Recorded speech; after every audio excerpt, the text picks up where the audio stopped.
Oh, shit. No. Brand.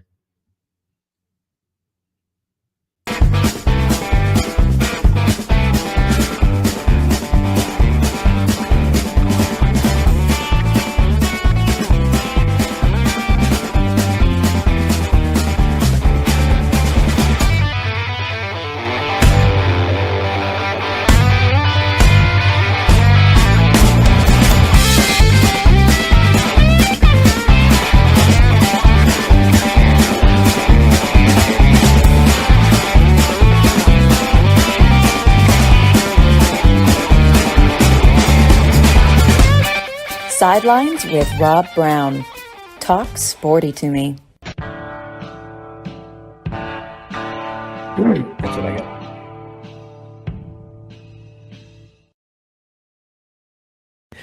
Good morning. Rob Browne here with you on this Wednesday, day before Thanksgiving, and we got a lot to be thankful for. We live in the greatest country in the history of the world. Anyone that doubts that, well, let them go to China and run their mouth off about something they don't like. We are blessed beyond belief. Got a great lineup today. Dudley Dawson, hogville.net, checks in the first segment. Doug Dean, AU Dose down in Birmingham, joins us in the second segment. He may be in a deer stand. Hell, I don't know. He may be down in the Black Belt in his hunting club, but he will be checking in. Will Gunter, 107.5 The Game in Columbia, South Carolina, checks in. The Gamecocks and Clemson go at it this weekend. Clemson struggling this year a little bit. South Carolina trying to get bowl eligible. That is a nasty rivalry. It's a fun one to watch, but there ain't anything uglier than Monday Night Wrestling. Loser leaves town, hair match, whatever. That is the Egg Bowl, Mississippi State and Ole Miss. Those two teams despise one another. And what's the over and under, MJ, on the number of fist fights there will be in the pregame before the kickoff? I'm saying 6. I mean, that is but Yancy Porter will check in from Rebel Yell Hotline. Catch that Monday nights at 6 p.m. on Sports 56 WHBQ. Does a great job. It's also all over Super Talk, Mississippi. And we do this 25 times a month, over 300 times a year. Repetition is the mother of all skill. And speaking of skill, bringing in a skilled True Grit journalist from Newport, Arkansas, grew up farming in Balch, Arkansas, and for the last 37 years has been writing some of the best stuff in the northwest corner of Arkansas. Dudley Dawson, hogville.net. And Dudley, happy day before Thanksgiving, man. MJ's got, 3-4 turkeys smoking on the smoker out there? It's about 30 minutes per pound, and we're still waiting on one more guy to get here around 9 with a 22-pounder, which means that's 11 hours on the smoker. But you can't screw up a turkey, can you? No, I don't think so. At least nobody around me ever has. I mean, of course, right. I don't take it on myself, but thought I'd switch to more of a Thanksgiving theme here than at the beach. I love that background. Now, that's got to be – that looks like perhaps that's Hardy, Arkansas, or that is Mountain Home. Not sure where that is. Either those or Appalachian State's baseball stadium. See, it's always baseball with me. Let's see if we can do it. There we go. Yeah, I was going to guess. You know what my first reaction was, because Tim Horton sent me a photograph a few years ago of Appalachian State football stadium when the leaves are changing. That might be the prettiest venue ever for college football. Wow, that is – I tell you, Boone is beautiful. Did you ever meet Jerry Moore, the coach up there for a long time at Appalachian State? Yes. I know Tim coached with him for 9 years. I think some of the best stories in football are coaches like Jerry Moore, Harold Horton, guys that have been in maybe a smaller school for a long time. You talk about building a culture, they really do it. But man, that is a beautiful background. And I should have done something. Oh, I've got the map though in the background. The one thing that's driving me crazy, the biggest thing on there is that big orange Texas. I mean, please don't put a voodoo hex on me or anything like that. But I've got my friend Barnwood Brenda in Batesville. Say that 5 times backwards. But she made that, carved that out of cypress for me by hand. She's a skilled artisan. And then today she's going under the knife. She has to have surgery on her finger. So I don't know how that's going to affect her carving skills here, but she cut it. So anyway, she makes these things, and those are like $800 cash, and it's big, but it's all the SEC schools. We went ahead and threw Oklahoma and Texas in there. Hey, Saturday when I was over here at the farm, and we're going to head to Clarksville for Thanksgiving right after the show, Tennessee, to see the mother-in-law and Audrey's two of her brothers and nieces and nephews and all. I told Jim Cherry, I said, I don't see Arkansas, making a move and getting, firing Sam Pittman. I think he will make changes and all, but it's expensive when you do that. And if you keep every 3 or 4 years firing coaches, you don't get anywhere. And there's already comments, coming in this morning. And let's see, here it is. Yeah, I think this is Tommy in Memphis. What staff changes do you expect Sam Pittman to make Friday night after the game with Missouri, if he's going to make any? Well, I'm sure that he's going to make them. That has happened every year since he's been here. I think the first 3 years, there's been 11 different coaches who have come and gone. And that was when they were winning, or when the seasons were at least viewed as good to successful. I would be surprised if there's not any staff changes. But again, I'm not sure that it's going to be him firing anybody. These days, other guys find other jobs. He hinted the other day that he would try to keep his guys, but that, oftentimes people come after them and all that. So I expect there to be changes. I mean, obviously the number one position that a lot of people go after, or at least talk about, is the offensive line. I'm not sure that's going to happen for a couple of reasons. One of them is because you go back to 2 years before this, and the offensive line was a strength, at least until late in the season last year. And because, I think that the coach is an extension of Sam Pittman. He's kind of his mentor and all that. And these two guys didn't forget how to coach the offensive line. It just hadn't worked out this year. Yeah. It sounds like he's going to take quite a bit of inventory on himself and his assistants and the way they do the program in general to, and you have to do that. I like the fact that usually Coach Musselman calls it an autopsy. Yeah. It feeds right into my crime background, or at least things I love to watch on TV.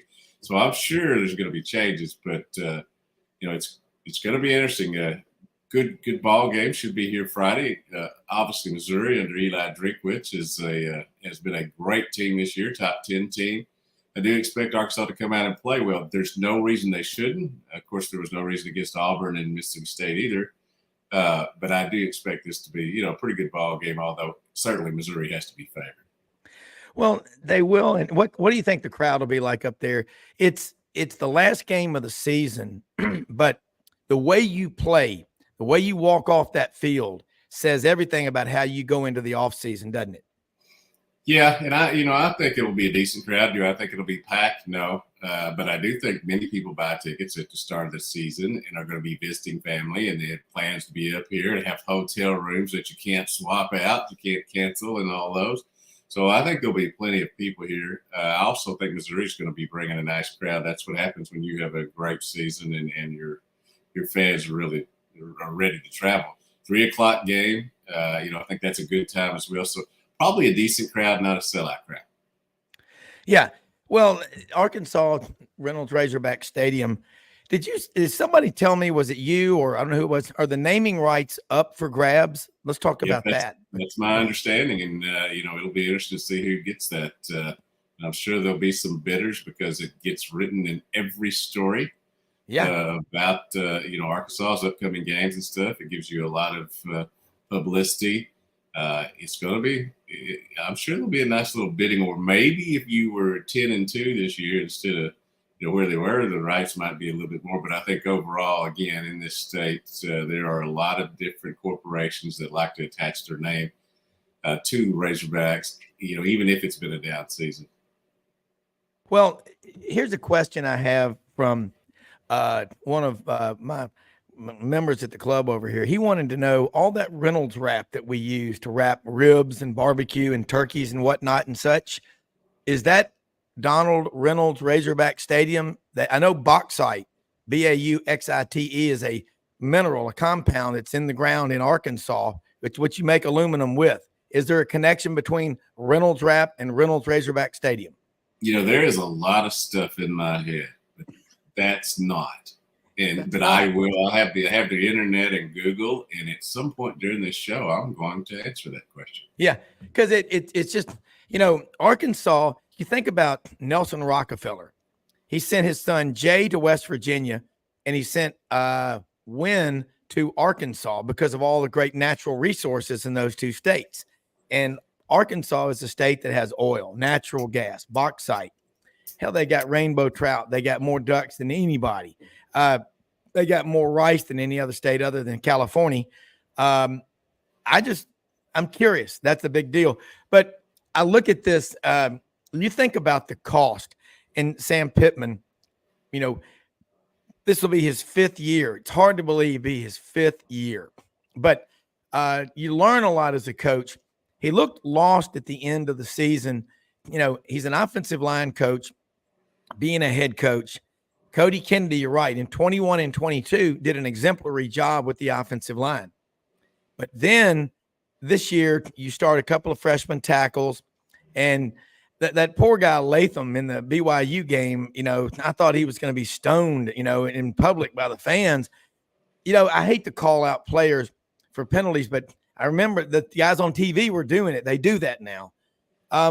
But offensive line is the last place you thought Arkansas would have problems. Absolutely. And I mean, I heard someone asked the other day, has Sam Pittman lost his credibility as an offensive line guru because of this season? I thought that was absurd. An interesting assertion. I mean, you don't 1 year doesn't take away your cred. I've had bad years sports writing, but at least they kept me employed. But yeah, I mean, here's a couple of things that have happened. Number one, behind the scenes, instead of letting Coach Pittman go, they've decided to keep him, and it's clear that the boosters, whoever, have decided they're going to pour more money into the NIL. He hinted at that Monday during his press conference, and one of the things he said, and he didn't use these words, but basically, is we're going to go out and buy us a good offensive line. A really good offensive line, during the transfer portal. That's something that has to happen. He's made clear that's the number one in recruiting. And that's something that, I think will happen. I did use my Google skills, and I'm disappointed. It's kind of early, sometimes it takes my brain time to get running. But Mr. Reynolds he was the head of Don Ray Media Publishing, had a lot of newspapers, some here in Arkansas, some in Missouri, Las Vegas, others. And I'm disappointed in myself. But again, I plead Wednesday morning early that my brain wasn't working. But yes, he's not the Reynolds Rep guy. He's the media guy. The media mogul. Okay, that I had actually heard that, but I didn't log it into my noodle.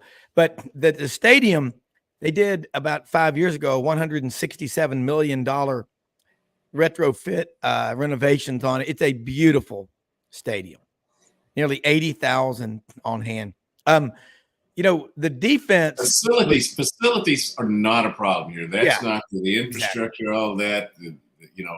It's not that, in this new game we have in NIL, the transfer portal, in the NIL, that's where you've got to play. It's clear to me that Arkansas at first was saying, we'll get into this. We'll see how it goes. And then there's other cutthroat programs around who just started piling money, A&M, and went after it harder than Arkansas does. And now I do believe that, whoever makes decisions has decided that that's now how Arkansas is going to play the game. And instead of having a $16 million buyout, or a negotiated one that would reduce it, they're going to put that money into, helping land players. Much like you do is in the salary cap in the NFL, NBA, and all those others.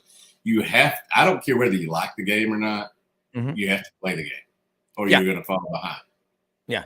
And I'm with you. I think A&M spends money like the federal government. And they do. And in reality, The state of Texas legislature, we know, gives 2/3 of the oil and gas money every year that they bring in to the University of Texas and 1/3 to Texas A&M. So they talk about the 12th Man Foundation will pay off Jimbo's buyout. And what Franz Beard wrote in GatorbaitMedia.com is within 60 days, Jimbo will get a $19.6 million deposit into his checking account. Not a bad way to wake up in the morning. And Good then work. over the next Good 8 work years, you get it. yeah, that's right. And then over the next 8 years, 7.2 million, and increment. So they didn't have to pay it all at once. But what gets me is people love to bench press their wallets in public. The 12th Man Foundation. I mean, I was told by a smart person I knew from Blytheville, Arkansas, one time said, if money can solve it, it's not a problem. And I think Texas A&M's problem is they've got so much money, they can't get everybody all on the same page. And that can be a problem. And then the other thing is a lot of people love opium, other people's money. And they'll say, well, you got the Hunts, you got the Tysons, you got the Waltons. Oh, they'll pay for it. Try talking to them about that. They get kind of – I talk to big boosters at different schools, and they will tell you, I am tired of everybody thinking that, they can spend my money. I didn't get this money by being foolish with it. You know what Jiminy Cricket used to say? There's two ways to do things. There's the right way and there's the wrong way, the foolish way. Only a fool does things the foolish way. And that's these schools that also hamstrung the 8,000-pound ball and chain when they sign these coaches up for these 8 and 10-year guaranteed deals. You know where that started, don't you? Charlie Weiss and Notre Dame. They put that 10-year deal together. He's the smartest coach in football. No, when you got Tom Brady, you are. Yeah, they all cheer for you, all the other coaches. I would say that, it's throughout my 60 years, the less money I've had in my bank account, I have made better decisions. The more money I've had in there, I've made some decisions that were frivolous. If you get used to throwing money at something, then you're going to do it and not think as much about it. I think that's what happens with A&M a lot of times. I mean, I do think that A&M threw a bunch of NIL. Kids got the money and then left, transferred to someplace else to start another job. And, certainly, going after Jimbo Fisher seemed like a really good idea. It just didn't pan out, much like the same way with Dan Enos here at the University of Arkansas. It looked good in theory, but didn't pan out. And that's going to be the biggest decision now that Arkansas has made it clear. And I sit on the Arkansas pregame radio show that whatever they were doing, they needed to make a decision because recruiting was going to suffer if they didn't. It was very awkward. Each Monday he's coming to these press conferences to talk to us. They needed to make a decision. They did. Rod Gilmore from ESPN apparently, misinterpreted, as the university tried to tell us, misinterpreted what Coach Pittman was saying. I don't know about all that and all that, but I do think you needed to make a decision. And I understand people who there's a segment of the population that's upset that Coach Pittman's getting allowed to stay and try to rectify, get things going back in 1 year. But the decision's been made. And if you're going to sit around and gripe about it now, you're certainly right to. That's what we have here in America. But what good does it do, man? I mean, you're either in or you're out. He's in. And for a year, you need to just see how it's going to work out over these things. And then you can go back to griping again if you want to. But let's, that's the kind of way I see this. No, I think you speak with a lot of wisdom and truth behind your statement there. One thing I've noticed over time is the people that do the most griping and bitching and moaning about a school, they're not your season ticket holders. There are two kinds of people in this world. There are people that come in and say, what am I eating and where am I hunting? They're takers. And then there are investors. You want people to buy into your program. The season ticket holders that I know at Arkansas and Auburn and Alabama, They're not those people that complain. They are investing in that program, and a lot of good comes from that money that they spend. The people that you hear on these shows that are just constantly going off live in the basement behind their parents' house, and they probably never had a date. I mean, they are some of the most miserable people that you will ever encounter. Yeah, and that's not to say they don't have valid criticisms, because I know that. I know. But the constant drumbeat over and over and over. Yeah. They get to be pretty good at complaining, because I know that when I go to if I'm in an Auburn game, I'm going to tell you something. If you're sitting in an Arkansas game in the season ticket section, around season ticket holders, and almost all the seats are season ticket, they're all sold out at these kind of schools, and you start talking like that, you by God, you better hope you're not in the players' parents section. You know, you learn that. You know, don't run your mouth about someone who's 6'5", 320, because he's probably got parents that are pretty tall timber too. But I think a lot of people are so miserable in their own lives that they find power by attacking other things. I've gotten to where I just don't really watch the news anymore. What can I do about it? You know, I mean, and I know sports, we can do a lot about that. And I love what you said about, you know, sometimes when you're getting paid 6, 7, 8, 10 million a year as a football coach, does it hurt as much to lose a game? But by the way, Audrey said she saw Hugh Freeze this morning on SEC Network. She goes, man, he looks like he's been out all night. I mean, he looks rough. I said, well, he's been getting a lot of criticism. You know, you lose to New Mexico State at Auburn. You remember what happened at Arkansas when the Hogs lost to the Citadel? Didn't Frank Broyles run down on the field and put his arm around Jack Crow and fire him on the field? I mean, I still remember where I was when I heard that story. Well, that's the tale. Now, the myth. He was definitely fired on Monday, and because that was the day that everybody was going to be off, and suddenly we had a big story to go after. So that's the thing that they always point to here when they want a coach let go. They fired Chad Morris on the field. They don't usually waste time around here, and that's what I think a segment of the fans wanted to see. And again, I think there's valid criticisms, for all that. But again, once the decision's been made, you're wasting my time. And because I'm in the profession, I'm in sports. I have to listen to people gripe and moan and all that. But in my personal life, if you don't smile and don't laugh, you ain't gonna be around me. And that you may not want to be around me, but I don't have time for all this other crap. I love Dudley. I love it. I mean, I can tell. I can tell exactly. I totally agree with you. Surround yourself with positive people. You know what Gandhi said? Mahatma Gandhi. I will not allow other people to walk through my mind with their dirty feet. It doesn't take long to think about what he's talking about. But by the way, that's the best background of any guest that's ever been on Sidelines. That is so beautiful. I mean, I was going to say it could be Crowley's Ridge, or do you pronounce it Crowley's or Crowley's? I always pronounced it Crowley's, but nobody ever stopped me when I said it. Over in Levesque, which is the foothills of the Crowley's Ridge, we went over to Wynn last night to pick up pizza. By the way, if you're ever in Wynn and you like pizzas and pastas and chicken Alfredo and all, unbelievable bread, Spinners right there on 64 next to 64 Consignment.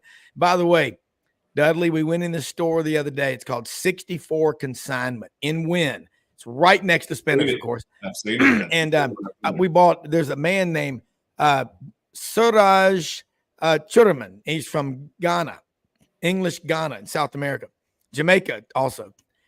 They have the coolest collection of signs and memorabilia you've ever seen. We bought a Bigfoot crossing sign. It's in the kitchen here at the Cherry Farm. We bought a sign of a chicken laying eggs called Butt Nuggets. And then we bought one. They've got the greatest collection. They had a Joe DiMaggio authenticated, autographed, framed picture. They had Shaquan Barkley. They've got Brett Favre jerseys. That you wouldn't believe this store right there in something. I mean, just they got tons of Razorback stuff. They had like a commemorative plate of Frank Broyles' last game in 1976. But man, just another cool. But that background right there, I'm going to say it again. That's the best I've ever seen. And one thing about Jack Crow I want to mention.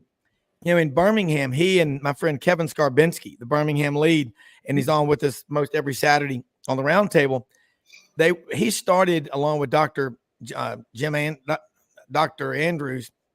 Andrews, coachsafely.org, which is trying to coach and get like they probably have 80,000 coaches a year that are taught how to be better at, looking for signs of concussions and safety, not making the game softer or whatever. I went to the dinner they had at Vestavia Hills Country Club August 22nd a year ago, and it was absolutely packed. Lou Holtz was there, and Paul Feinbaum was up there, interviewing him on the stage, and Dr. Andrews was on his way, and he was getting on his plane down in Pensacola, Gulf Breeze, where he operates, to come up there, and he got a call that one of the NFL players he takes care of was injured, and they had to do surgery, and he did not get to leave. But that's what Jack Crow is doing down there now. A lot of good did come out of that. And, I think about the coaches now, how much money they make. I mean, Jimbo Fisher, when Tony Barnhart was on last Thursday, he said, coaches coach and players play. So I expect Jimbo to resurface somewhere. I don't know where he's going to go. But, man, when you're not hungry and you're not worried about money, sometimes you sleep late and hit that snooze button one too many times. Yeah, and I think that's a great thing that they're doing. And I certainly am all for health. Having had a traumatic brain injury myself in a car wreck, I'm all for making things healthy. I mean, when I got a concussion back in the day, they used to tell me I got my bell rung and to get back out there. But that's just the way things were back then. I always, and I'm glad you pointed out that you're not saying that you want football to be soft. When I was in high school and probably still now, when I arrive at a place that a ball carrier's got the receiver or wide receiver, I arrive with violent intent, and I still like that in a football game. I still go whoa when they, and then I have to wait because they check to make sure it's targeting, and I think that's gotten a little out of hand. But I do think want to say that why I love violence at the same time. I know that they're doing the right things, health-wise these days. Yeah, and my friend Dana Marquez, director of equipment operations at Auburn, who's now going full-time with his helmetfitting.com and working with Carbon Tech shoulder pads and working with all these NFL teams, because that's where he came from, an NFL background. It is all about making it safe. I mean, my brother-in-law is like late 60s, played football at Virginia Tech 4 years out of Rich Creek, Virginia, right on the West Virginia line. Talk about tough, hardcore.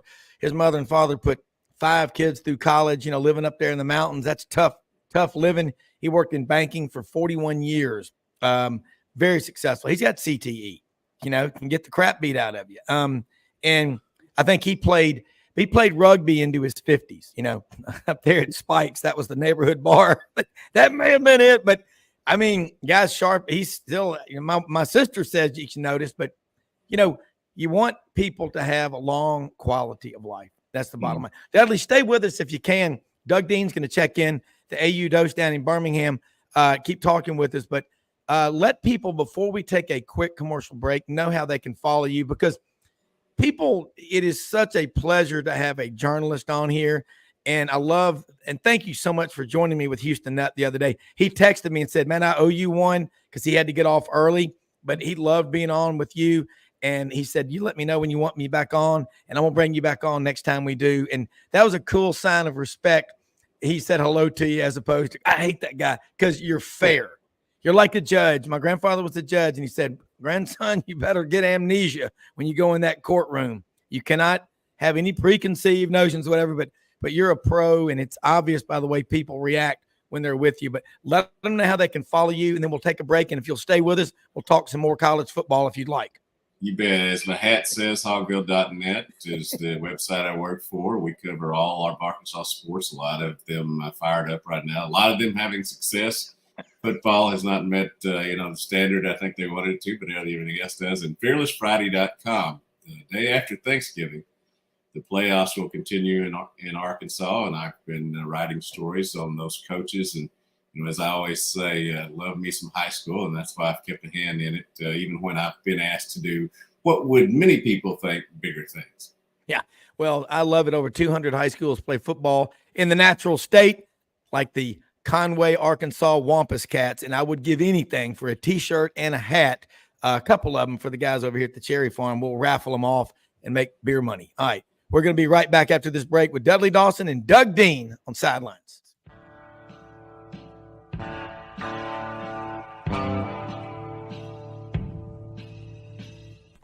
Red River Ford and Toyota, located in Wynne, Arkansas.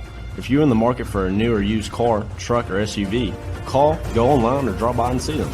Located 45 minutes from Memphis, go off the 4-city exit on I-40 and go north about 15 minutes on Highway 1. Easy to work with and still believe in customer service. If you live out of town, they will deliver your vehicle to you. RedRiverFordToyota.com. Just see what they can do. Strengthen your seed zone this spring with quality tillage equipment from House Industries. Located in Cherry Valley, Arkansas, House Industries specializes in manufacturing superior equipment that will minimize your downtime and keep you working in the field. To ensure the highest quality control, all design, fabrication, and testing takes place in a 99,000 square foot manufacturing facility located right here in the heart of the Delta. Locate your nearest House equipment dealer online at houseindustriesinc.com. House Industries, breaking ground. Sidelines with Rob Browne. Talk sporty to me. Unbelievably, every 2 minutes in our communities, a child is either bought or sold for sex. I am R.A. Dickey, board member for the Nashville Anti-Human Trafficking Coalition. Join me and millions of others in our fight against human trafficking and for its victims by helping to educate the most vulnerable among us, our middle and high school students. Go to nhtcoalition.org, become a partner, and help keep our families safe, because none of God's children are for sale.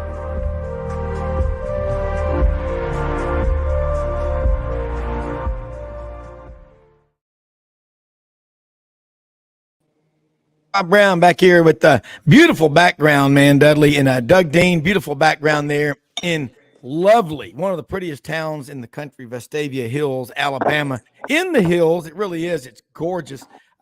We are broadcasting live from Lee Hall here at the Cherry Farm and Park in Arkansas. Got the little college football talk going on. I want to say something again. Get out today. Hewlett and Dunn Boot and Clothing Company on the historic square in Collierville, Tennessee, 111 North Center Street.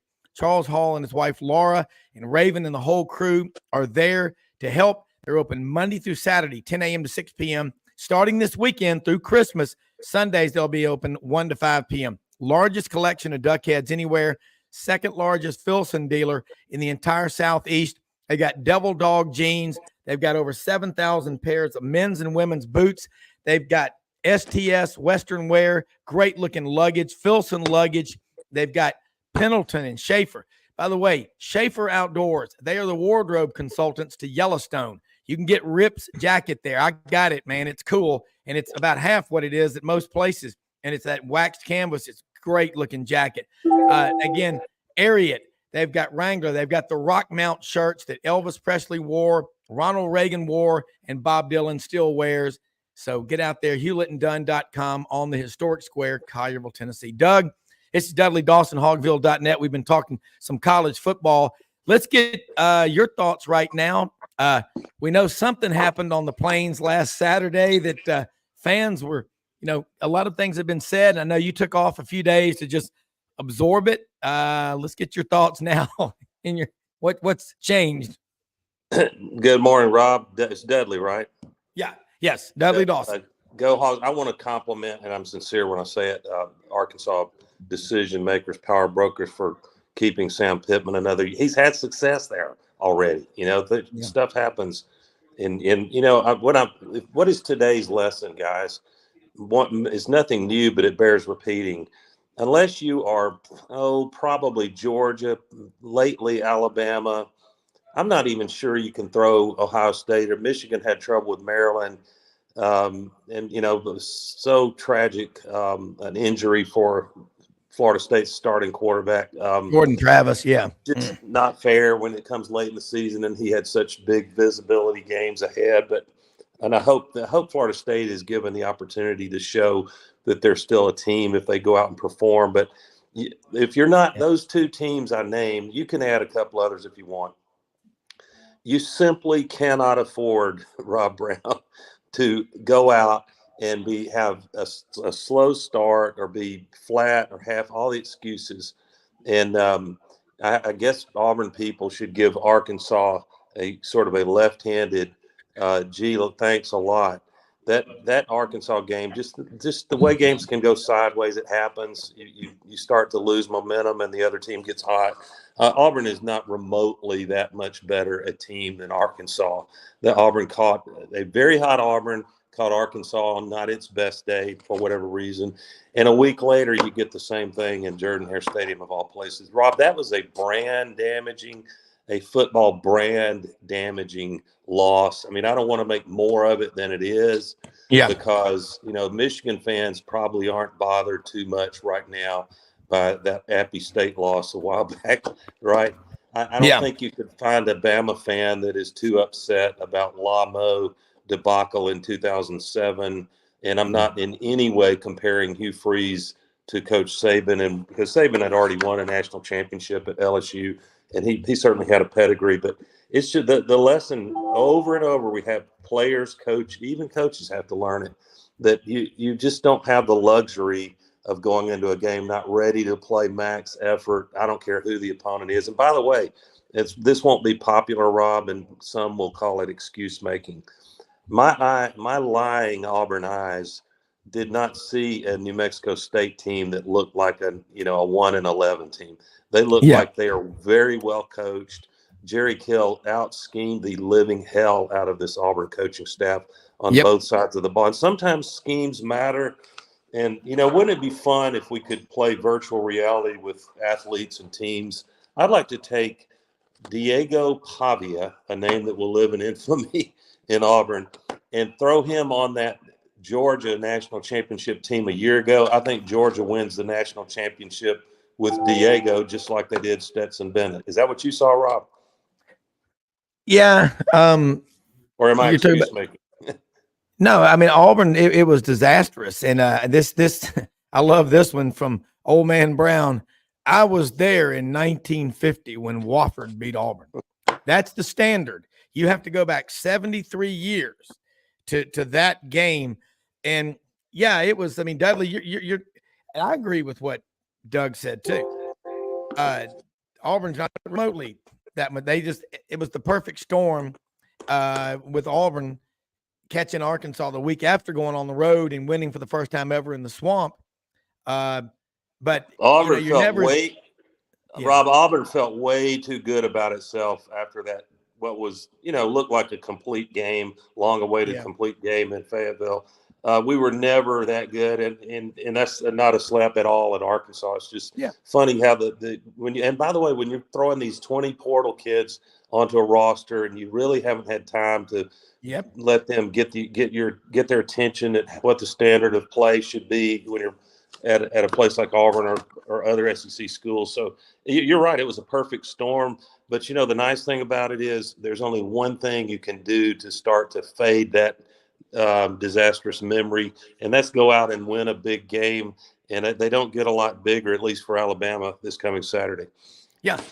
Dudley, chime in here right now. You got some observations, and you've seen losses before that are seemingly inexplicable.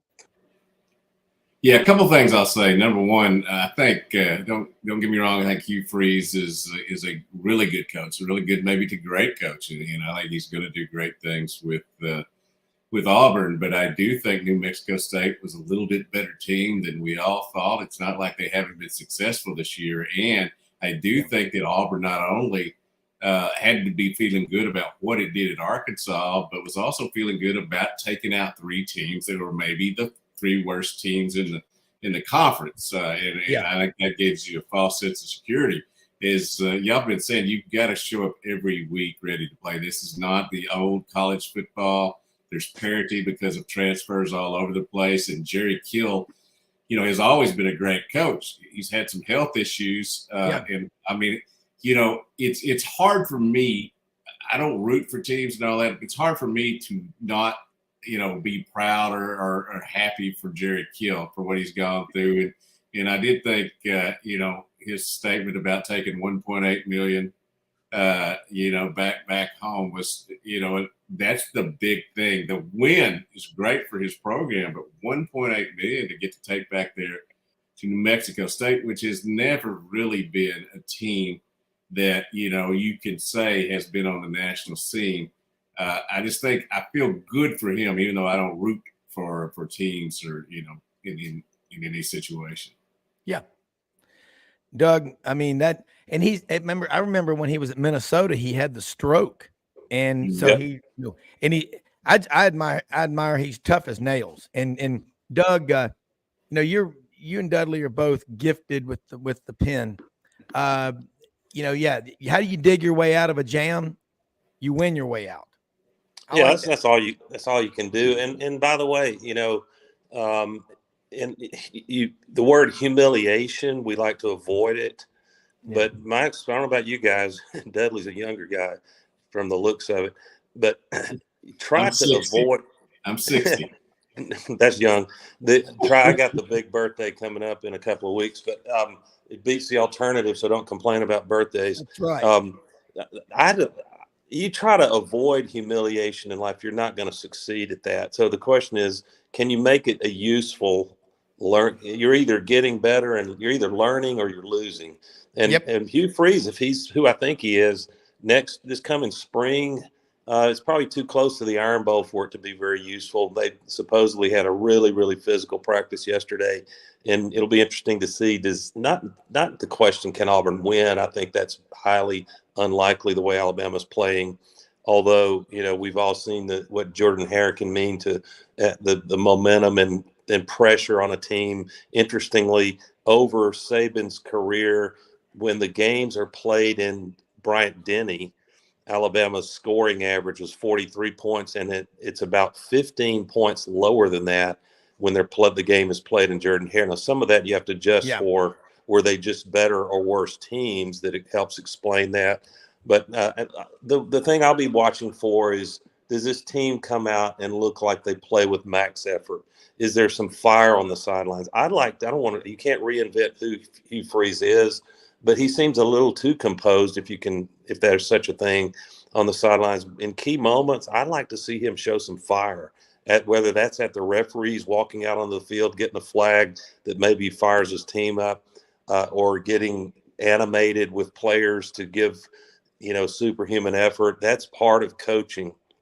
So, there's no rest for the weary. There's not time to really look back any further. Last Saturday, and most of us would like to close that chapter and flush it anyway. But I'll say this, Rob, I don't think my memory goes far enough back to see a bad loss, not to take anything away from the Aggies who played a complete game. They really had a plan and they executed it. And that quarterback was throwing into tight windows and seemingly getting it through there every time.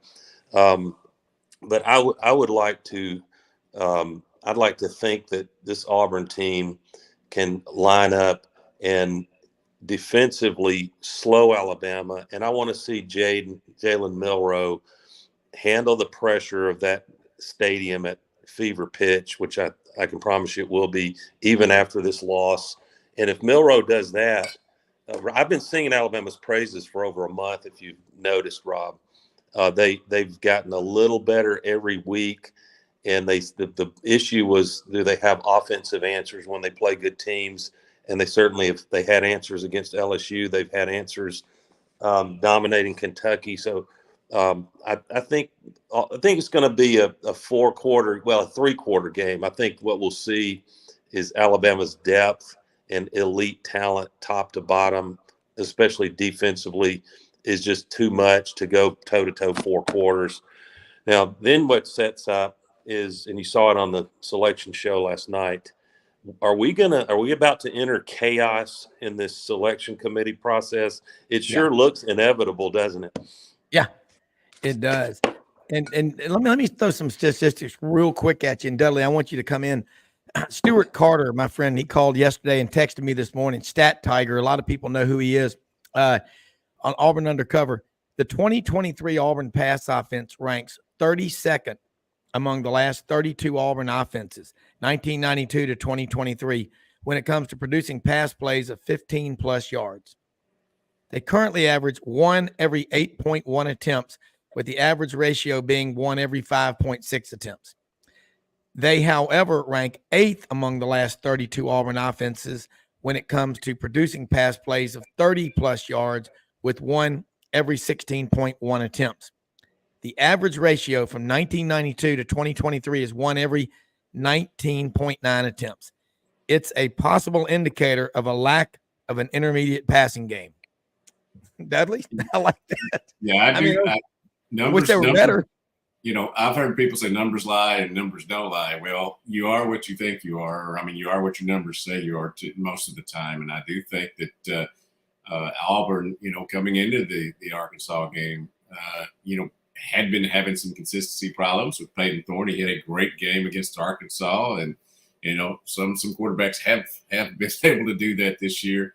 I will tell you that it's interesting. The New Mexico State win over Auburn has helped Arkansas fans, and it's not because they've had a great season. It's been an inadequate season, but there were so many people coming up to me after the game and all that saying, "Do you think that New Mexico State could have scored more points, but they instead started milking the clock?" And I said, well, I don't know. But in a season that has been void of laughter and happiness, Arkansas fans seemingly get a little bit out of that. That tells you how sad it is right here, right now.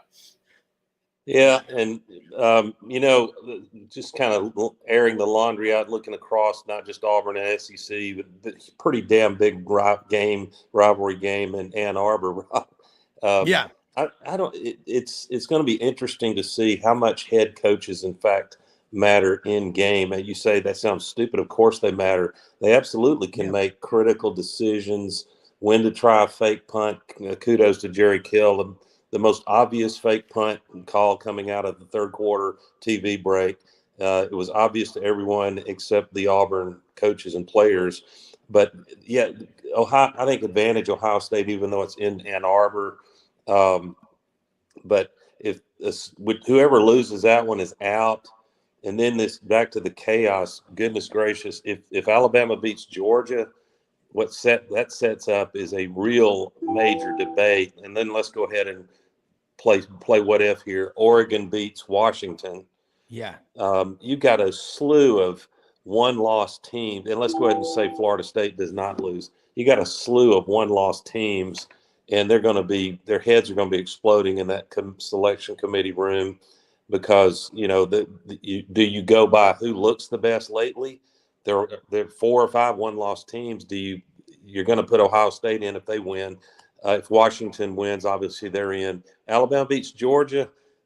You know, what if it's a close one? Why does Georgia not even get consideration when their one loss in 3 years is a close one to Alabama? This is a royal mess, and if we ever needed a 12-team playoff, it's this year. Yeah. Dudley, let me throw this one at you, and Doug's right. I've said this all year long. I said it back in the summer when everybody looked at Georgia's schedule from, you know, drinking beer down on 30A with their feet in the sand and the water. It's easy to say their schedule is easy, but this last 3 weeks, they've played 3 ranked teams in a row. At home against Missouri, they won 30-21. The next week, they go on and at home and beat Ole Miss 52-17. I don't think people thought it would be that big of a loss for Ole Miss. And then they go on the road and just absolutely just beat Tennessee 38-10. And in 7 of their 8 SEC games, Georgia's fallen behind early. It doesn't even faze them. And you look at it's about this season, but there's this narrative that the Minders on national TV, the Ohio State Minders, they've got them. It's just like China. You know, you're an American businessman in Beijing going for a morning run. There's 3 or 4 people shadowing you. Okay. That's the Ohio State effect. They want that to be the national team. I think if Doug's right, if Alabama were to beat Georgia and Alabama is 12-1 and it's a 21-20 game and Georgia is 12-1, both teams should be in the college football playoff. They're not going to be. Yeah, but that's one thing we love about college football, though, is it creates all of this interest. But next year with the 12-team playoff, it's a slam dunk. But, yeah, Dudley, pick up on where I am. Oh, I love all the chaos. The only chaos I don't like is the one that Maxwell Smart had to put up with and get smart, way back in the day. But I just love things that can't be explained. How are we going to do this? All that. There's been, I guess it's always on Sunday, and I wake up on Sunday, and I'll be watching on TV, but also since Twitter and I guess it's X now, it stays ahead of TV. It seems like I'm always hitting it. Who's going to be left out? Who's going to be left out? And as soon as one of the teams gets left out, or a couple teams get left out, their fan bases go nuts. There are going to be legitimate reasons to go nuts this year for many teams, more than I think there has been in the past. Other times it's just been people grappling because you didn't get nothing done. But I do think that legitimately, there are going to be 2 or 3 teams that have cases to get in there that are going to be playing in a New Year's Six debut and going to have to find themselves trying to get back up. And Dudley, I'm sure that you wouldn't dispute the 2004 undefeated Auburn team, that it wasn't anybody's fault. There were 2 undefeated teams in front of them. So in that sense, it wasn't a screw job, but it sure felt that way when you saw Oklahoma lay an egg against USC. Supposedly that Auburn, sympathy card played no small part in accelerating the 14 playoff format. And it's hilarious, isn't it? We thought, well, that was surely, who could have a complaint if you're not at least top 4 in the nation? And we've got complaints. I can tell you the committee appears to be telegraphing that if Alabama beats Georgia, let's say in a close one, and Texas doesn't lose, what's right in front of their face is a head-to-head game that was in Tuscaloosa. On the other hand, Alabama's, if you look at strength of schedule, a win over Georgia in the Benz, which is almost a home game for Georgia, that's a hell of a quality. I don't know how they deal with that.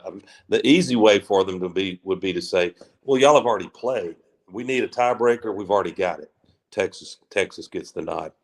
Yeah, and another thing I think is going to happen down the stretch.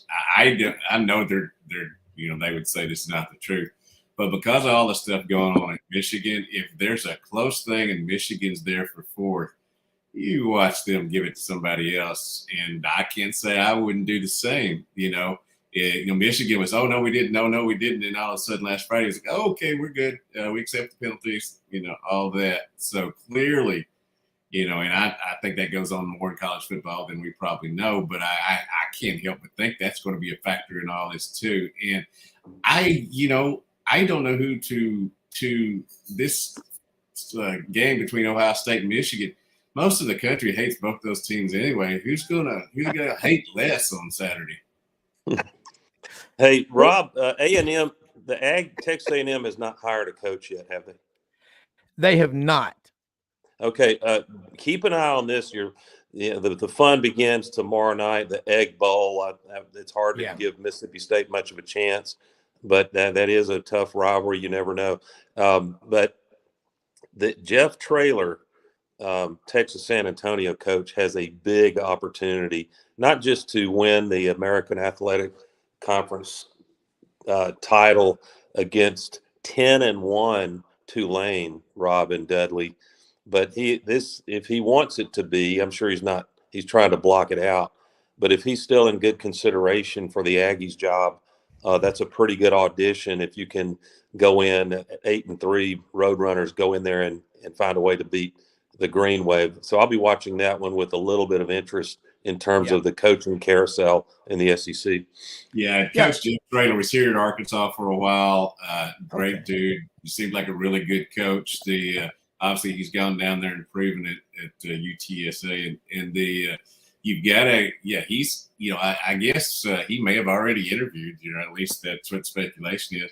90-minute Zoom. I don't know if he's a big enough name for Texas A&M, but I think he's a good enough coach for them.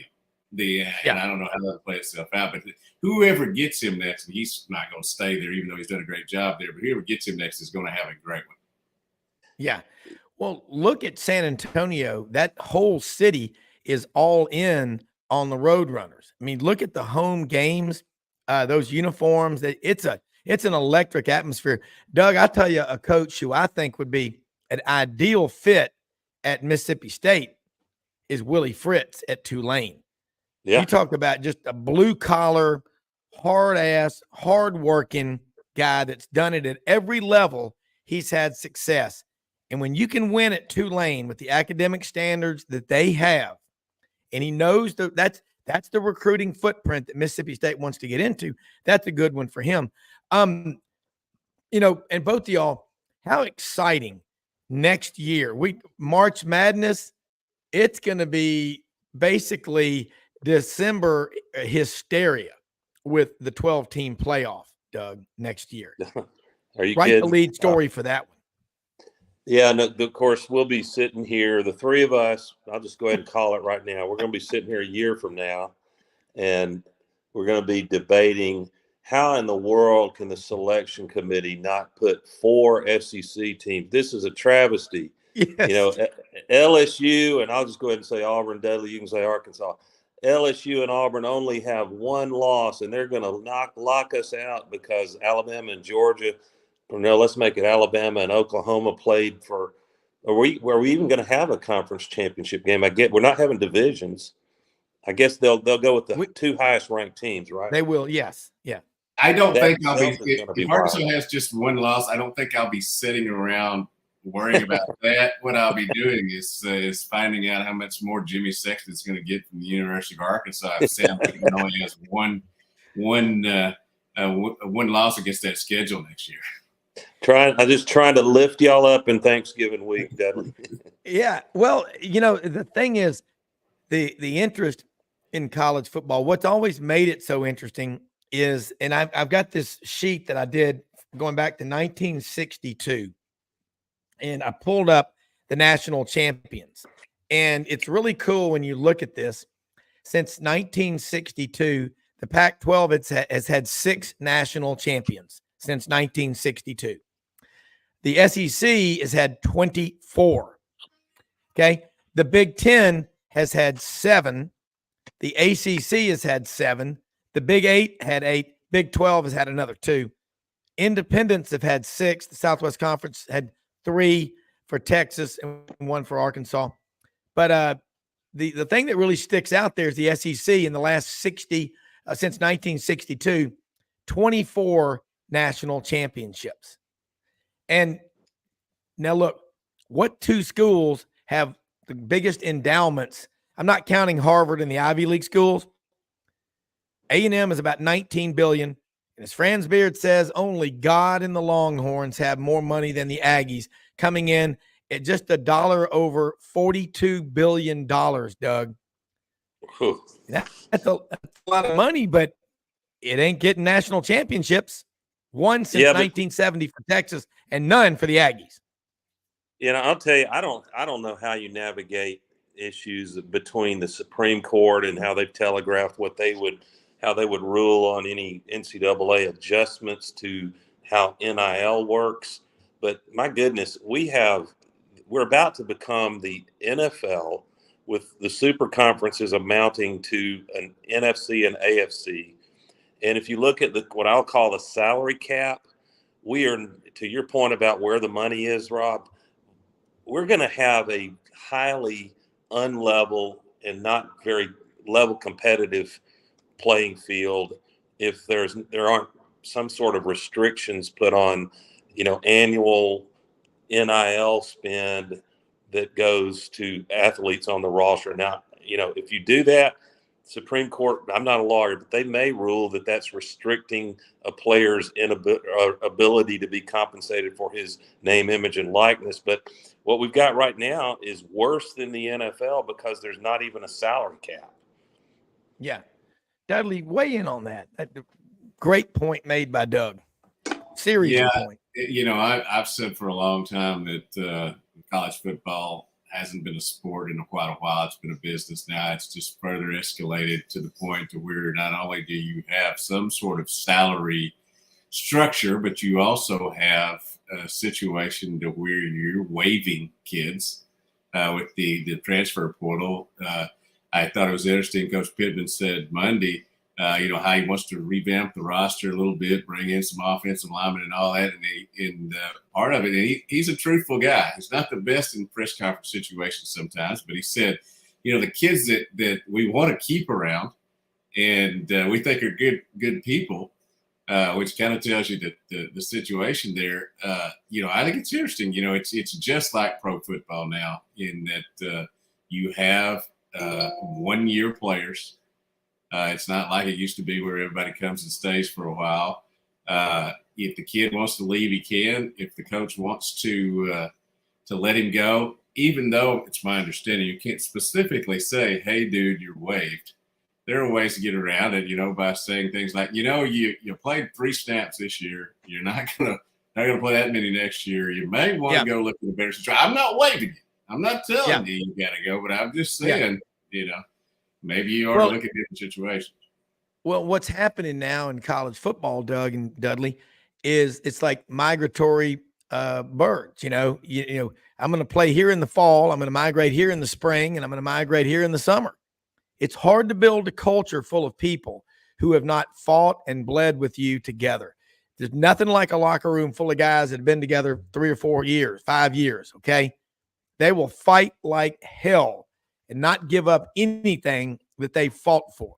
That's a very important thing to remember. And, I'm getting a comment here, cool here from Casey Goodjohn. Coach selection would be interesting if senior athletes were on coach selection committees for all NCAA sports. That's Casey Goodjohn, 20-year United States Marine out in Claiborne County, Texas, who's watching the show. We met him down at Orange Beach. He's a loyal viewer and listener. He listens from the deer stand where he is every morning, Doug and Dudley, out there in Texas. He said the deer aren't that big down here, but they're a lot of fun to shoot. They got javelinas down there. They got it all. But wouldn't that be a wild process? Look, we got to take a quick commercial break. Doug and Dudley, if y'all can stay on, we're going to bring in from the game 107.5. Dudley, you got to check out. Yeah, Dudley, we'll let you go. Doug, stay with us if you can.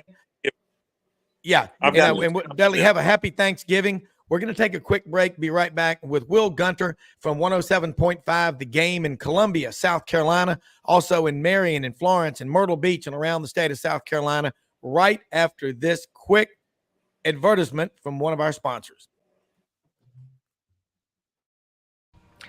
Unbelievably, every 2 minutes in our communities, a child is either bought or sold for sex. I am R.A. Dickey, board member for the Nashville Anti-Human Trafficking Coalition. Join me and millions of others in our fight against human trafficking and for its victims by helping to educate the most vulnerable among us, our middle and high school students. Go to nhtcoalition.org, become a partner, and help keep our families safe, because none of God's children are for sale.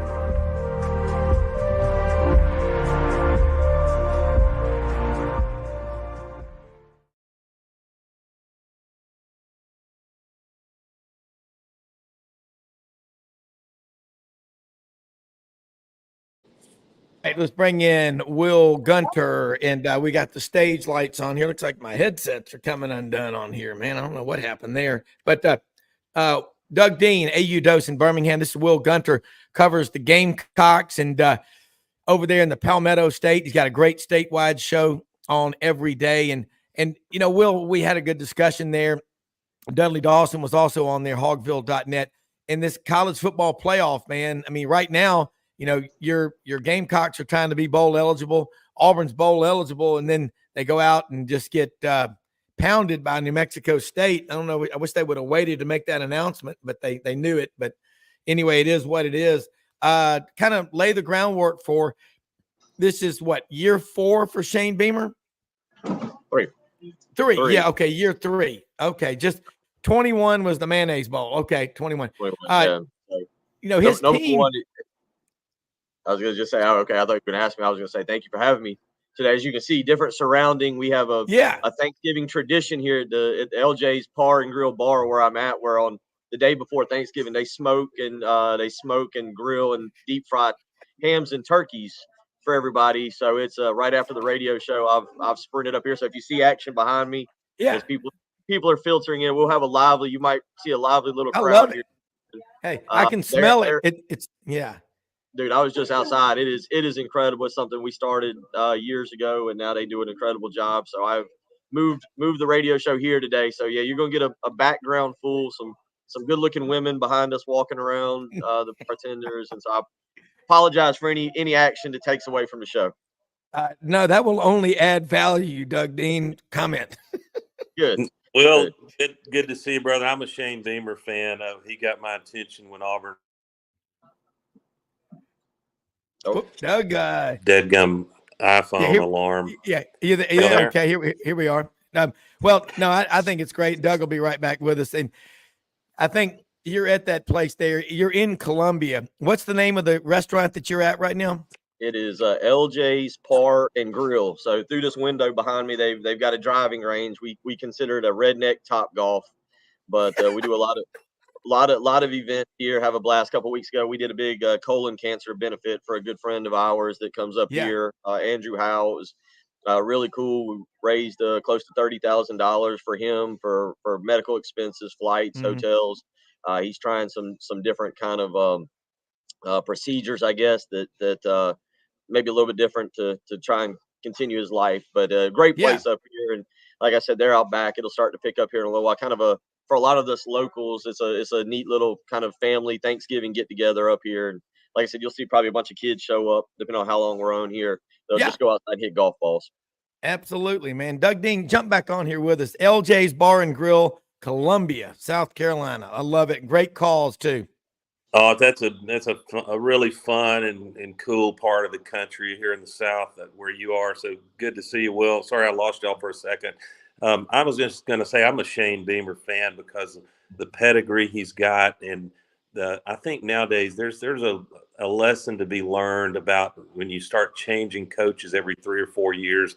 Auburn is a good case study. You tend to exacerbate. Now, once you reach the conclusion, you know you've got the wrong guy. You can't wait another year. You can't wait another month, frankly. But I think arm him with an NIL war chest and just get out of the way of Shane Beamer. Y'all are going to be winning big sooner than later.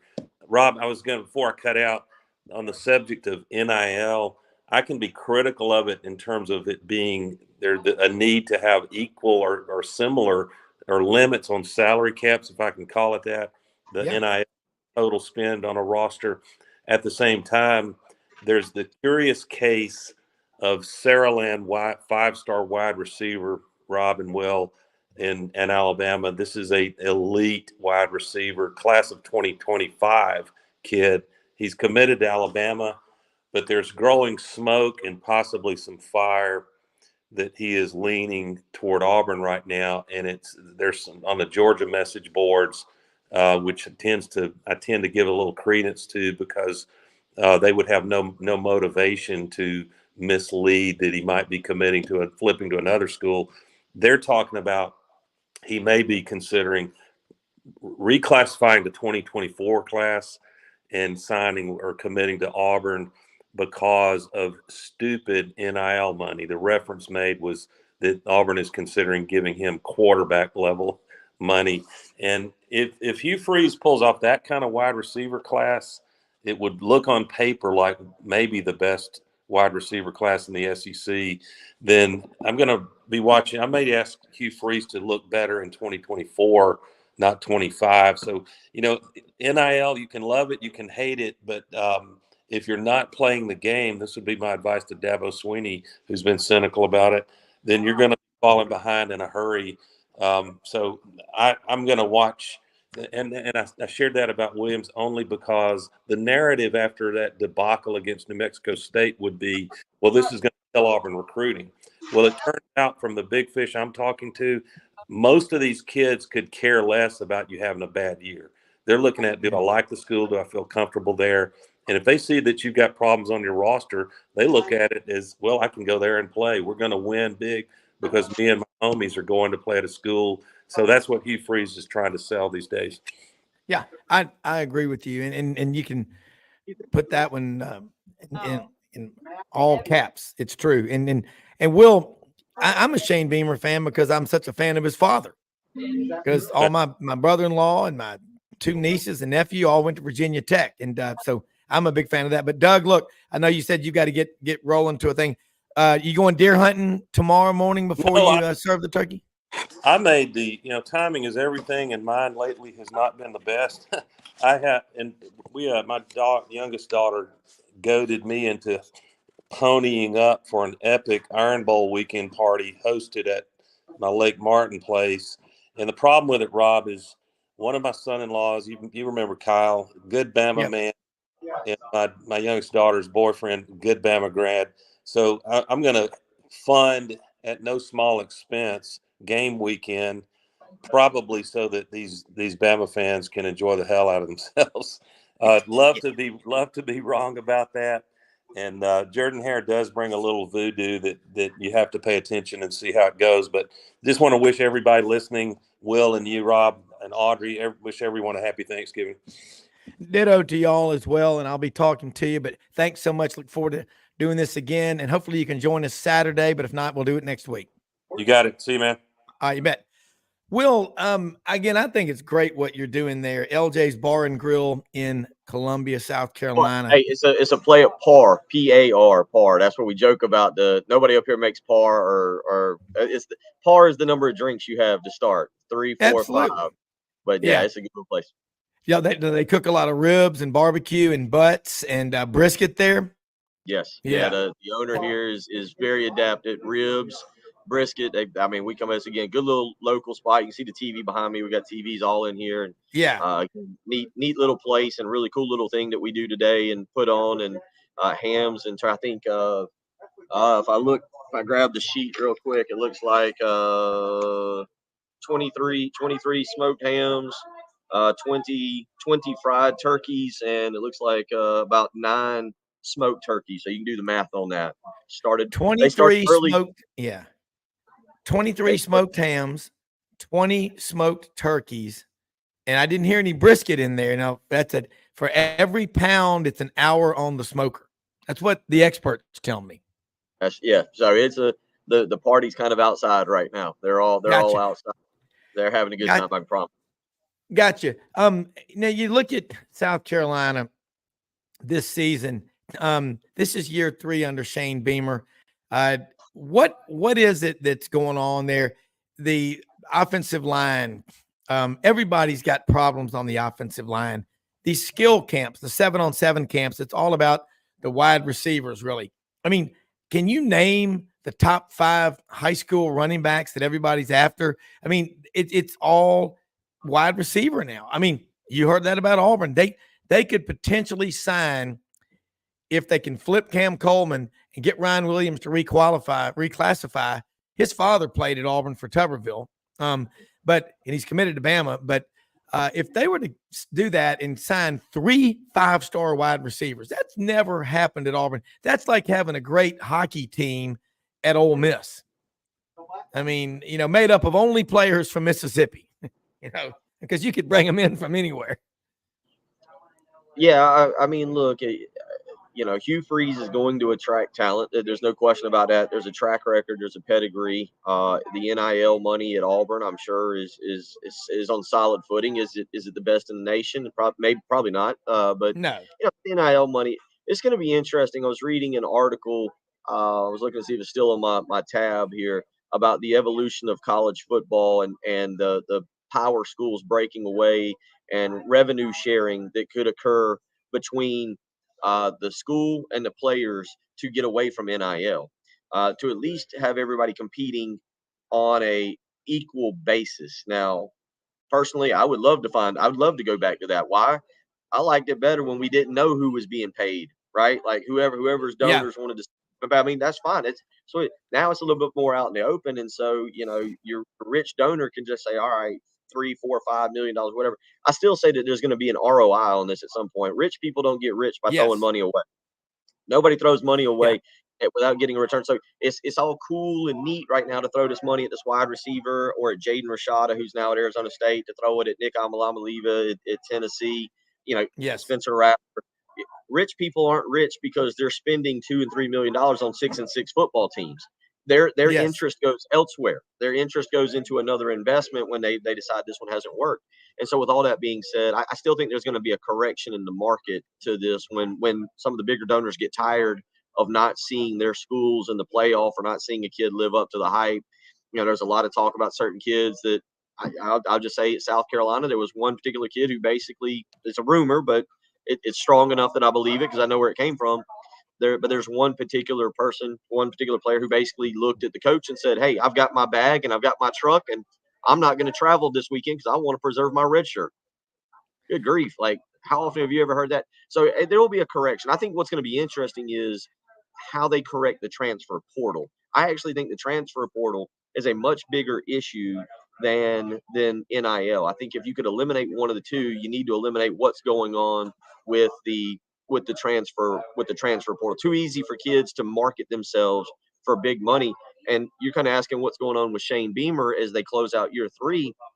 One of the issues is, if you didn't have this transfer portal, there'd be a lot of people looking around going, man, Shane Beamer's had some good recruiting classes. These kids are kind of developed. Jalen Kilgore's a freshman. Nick Eamon-Warry's a sophomore. These kids are kind of developing. Well, now you're terrified. What happens in this postseason? Does some other school come in and go, hey, we'll give you $2 million. You can leave in the transfer portal. It used to be all about player development. Now you're terrified you can't keep that player. Yeah. Well, I'll tell you what, and I'm not going to say the business, but I've seen this happen where guys get $3, $4, $5 million to move from one business to another. And I'm not talking about sports, okay? And you typically got a 5-year contract, okay? You leave in year 1 and you hadn't made anything, you owe all that or at least 80% of what they gave you up front, okay? That's how this stuff will correct it. Trust me. I'm usually right. I'm almost always right. Sound like Nick Saban on that commercial. But you know what? You're right. I got my bag. If I heard a kid say that, and by the way, a kid that I mentored through Auburn, I'm so proud of him. I call him my 5th kid. And another one that's my 6th, who's an attorney in Montgomery. This one's an accountant living in Charlotte. He was living in New York. Now he's commuting Sunday night through Thursday night or Friday afternoon, Charlotte to New York. He's up about 4:00 in the morning. Okay. And he's on conference calls with Europe, and he finishes up about 9:00 at night in Costa Rica. He's 32 years old. He does risk management, risk assessment for a major accounting firm. His wife does due diligence. You know what he told me? He said, man, these young kids today coming in, you got to hold their hand on everything. They don't know how to communicate. They stare at their phones, but they don't know how to communicate. They have to be told how to do everything. That's how the free market will correct this. I've sat down with some uber wealthy people in the last few years about NIL. They despise it. They would never pay their employees like this. So I don't know anyone personally, who's putting big money, I'm talking 7 figures, into NIL. Yeah, I think it's kind of an urban myth. There are people doing it, but you know what? It goes back to that old adage, if money can solve it, it's not a problem. You've got cultural problems at certain schools, and when you've got a bunch of mercenaries, bounty jumpers that are coming from one school to the other, they're going to lay down on you in tough times. I think you found out the other day at Auburn, you got a lot of kids you brought in via the portal, like 20. They don't understand what it means. And my wife this morning commented, Hugh Freeze looks horrible. Yeah, after the week of criticism and scrutiny that he's had, this is not 1AA. This is people care. They're trying to get 5,000 people on that On to Victory NIL thing. I don't hate NIL, but I do think you ought to have that money in a deferred trust or something, not giving these kids money like that. Who would do that to their own children? Why are you doing it to other ones? Well, I'll tell you, I think as much as I hate to do this, this is why I give credit to Dabo Sweeney for being very careful with the transfer portal, because as you just said, if you go and you take a kid out of the transfer portal, that kid is coming to start for you and he's expecting that money. What happens when you're 5-6 or you're 7-4 and you're fighting for that 8th win or that 6th win or whatever it may be? What happens when that kid looks at you and goes, "Hey, I got my bag, I got my truck. I don't care about making the Birmingham Bowl or whatever." It's part of it. So I can actually understand Dabo Sweeney's take on, we're not using the transfer portal. I'm having kids here who buy into our culture and I think Shane Beamer's taking an interesting route there with using it. But if you notice, he's always gone after, I guess, the almost the lower level kids who are excited to be playing at the SEC level. It's an interesting way of doing it, and you're going to continuously see it evolve as to how coaches want to use it. Look, I know it's a 3-game improvement, but we know what Deion Sanders did, and we know how many kids he brought in. They're still on track to be 4-8. They're going to get pounded by Utah this weekend. Utah is going to take them to the woodshed because those kids have quit. Nobody gets beat by Washington State 56-14. That doesn't happen. Washington State doesn't beat teams that way. Those kids have quit there. They have quit, and they've quit on Deion, and they've quit on Colorado. And that's what happens when you bring in too many transfer portal kids who have no affiliation with the university, who have 1 year, who are, as you said, they're assassins. They're coming in to help. And when they start losing, they quit on you. Again, Washington State beats nobody 56-14, let alone another conference opponent. Yeah. Deion, I'm sorry to all the Washington State fans that are watching. I apologize. You don't. No, I know. But let me say this. I agree with you because I said this early on, and that is that we all like what Deion did in terms of getting excitement and eyeballs on Colorado. But I talked to someone who lived in Boulder for a while. He said, people out there, good luck trying to keep that going. They're more excited about the new brand of weed coming out. Sorry, but I mean, that's pretty much Boulder. Okay. Now, and right. He almost 100% almost flipped that roster. The good coaches, when they take the job at the press conference, don't make this mistake. They don't say, when I get my players in here, we're going to win. They go, these are my players. Bruce Pearl did that. You look at the coaches that do that. And I'm going to tell you something. You don't wait to be great. You got to do it now. Shug Jordan used to always say at Auburn, don't wait to be great, son. Kickoff's in 5 minutes. I need you today. And you just nailed it. And I hate to do it, but I'm a big Dabo Sweeney fan because I've watched this guy's story of what he went through at Alabama. His parents divorced. His mother moved in with him, remember? And all the teammates would come over there and she would cook dinner for everybody. Dabo Sweeney, I bet you he takes care of his mother. Okay, I bet you. And you know what? It's the wrong week here to give Dabo too much love. Let's not go down. I know, but I don't know him. I'm just saying, I think a lot of people secretly, they may not want to admit it, are pulling for Clemson in a sick sort of way because they're going to say, here's why I'm saying this, that he does it without giving in to the portal and the NIL. I understand. Look, I'm an Auburn man in the interest of full disclosure, but I'm the portal, when you like you said, Colorado, those guys have laid down. What I would do, and I said Hugh Freeze should have had a 5:00 Sunday morning football practice. Purge that roster. Find out who wants to be there and say, those of you that are still here after this workout, that's who we're going to battle with next Saturday. You nailed it, Will. You nailed it about Colorado. And that's going to be, that's why Deion, I mean, he is who he is. Can anyone name a player on that roster besides his 2 sons? Well, there is Travis Hunter. There is that guy. Okay. But I mean, no one else. But he's pretty good. He is not bad. No, he is. Sewanee, Georgia, Collins Hill High School. But I'm just saying, Deion makes things about him. Oh yeah. And it ain't about you. It's about the guys on your team. You just nailed it about Washington State beats nobody. Shame on Colorado. And he'll do it again and again. You know what? Deion isn't going anywhere. I'm talking about I don't know how much losing he can take when his son. No, what I'm saying is he's not going to build Colorado into a superpower. Yeah. You cannot win with guys that have not bought in. you know what? Anything worth having is worth fighting for. If you got a bunch of guys that quit every time the wind blows in their face, you're going to have a crappy team, just the way it is. Yeah. Yeah. Not trying to give Dabo too much love. I know I got to watch out. No, I know what you're saying, but golly, I'm a Shane Beamer fan because, again, like I said, I love his father, Frank Beamer. I'm a huge fan of the Hokies. And he's going to build, if y'all give him time, he'll build a culture like that at South Carolina because you've got unbelievable fans. I've been listening to since the days of Bob Fulton on the Gamecock Football Network when he would call the games when George Rogers out of Duluth, Georgia, was toting the pigskin. They've been packing in 80,000. I mean, for George Carlin, all these. I mean, you've got fans. You've got support. What more do you want? Wins? NIL money. Lots of money. Yeah. NIL money. Lots and lots and lots of NIL money. I mean, that's just the way it is right now. And like we talked about, it'll correct. But it's interesting and it's funny to watch South Carolina right now. I think from our perspective, we talked a lot about it, especially last week with Mark Stoops, because I think outside of Columbia, I think outside of South Carolina fans, I don't know how well liked Shane Beamer is.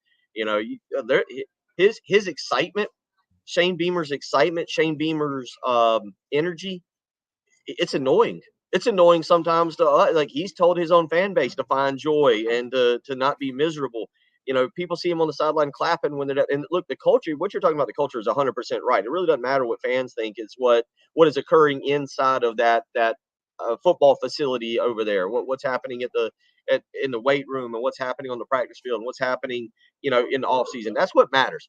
But it is interesting because Shane Beamer has been just he is that new age coach. He is that, hey, we love each other and everything's positive and nothing's negative. I'm going whatever happens there, I'm going to protect. It's funny because I watched Steve Spurrier. Steve Spurrier was as blunt as any coach I'd ever seen. If you weren't getting the job done, he'd flat out tell you. So yeah.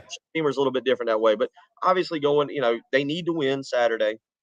You got to keep the momentum going. You got to get the 6 wins. You got to get bowl eligible. You got to continue to recruit, and that's how he'll get further up in the SEC. Yeah, and building a program, you can't do it in 2 or 3 years. And I mean, you get early indicators of success or what can be. You saw that last year in the way South Carolina finished by the 63-38 beatdown of Tennessee when they scored on every single possession, not just field goals, but touchdowns. Forget about the one in the end of the first half. They just ran out of time. But that Carolina culture, I have watched it from afar. And my friend David Baker, his daughter Caroline's in school over there from Memphis. She's a sophomore at South Carolina. And I'm telling you that it's a really good school on top of that. Got a great international business school. There's a lot. I remember when Anwar Sadat's wife, his widow, taught there. I mean, you've got passionate fans. Okay. That's so important. I look at Shane Beamer recruiting wise. I think you said he's going to win the state recruiting. Y'all beat Clemson Saturday. I think of the top 12 players, how many does South Carolina get? 9? In the state? Yeah. In the state? Well, it depends on which ranking you look at. I mean, one player is Troy Stevenson, and he's going to Georgia Tech, and I don't think he should be rated in the top 4. Yeah. They do have Josiah Thompson and Cam Pringle and Mazio Bennett. But I don't know what the state of South Carolina recruiting means. You want to land the elite talent when you have the Clowneys and the Gilmores and the Hollimans. Yeah. You want to get those. Those are the ones you can't miss on. You can't lose to Georgia. You can't lose to Tennessee. You can't lose to Florida. South Carolina, Clemson. I mean, typically speaking, in this state, South Carolina and Clemson don't recruit against each other. A kid grows up being a South Carolina or Clemson fan, and it ends up being a Clemson-Georgia battle, or it ends up being a South Carolina for the elite recruits. I think for Josiah Thompson, it was South Carolina, Alabama. Last year for Marquis Anderson, it was South Carolina, LSU. So, it's a weird state in that manner. What Clemson's been able to do is go national. Clemson is able to go to California, Texas, Ohio, wherever they want to go and put their name in the mix and the hat for any kid. But I think when you talk about the game on Saturday, it's kind of a turning point a little bit because Clemson fans don't expect South Carolina to beat them. That's not the history and tradition of the program. And for South Carolina to instantly, under Shane Beamer, take 2 of 3 right off the bat, I'm not, look, Dabo Swinney's not being fired, but I think that would be something that would be very eye-opening for how things have played out in the first 3 years of the Shane Beamer era. And then you throw that on top of what's going to happen at Clemson. It would keep them from winning 9 games this year. Their 10-game win, they're winning 10, and a season streak is already broken. If you can push them down a little bit further, especially because it seems like the ACC is coming up a little bit with Florida State. We'll see what happens with Virginia Tech, who's at least got a chance to get bowl eligible this coming weekend. Miami's always kind of scuffling around. So it's just interesting to see North Carolina. Mac Browne is 70. I don't know. He's old. He's really old. The crypt keeper, essentially. Mac Browne, can he continue North Carolina, and who follows up there? You get the point. Clemson doesn't need to slip any more than they already have. Yeah, and you look at a program. Spencer Rattler came over there really because of his relationship with Shane Beamer.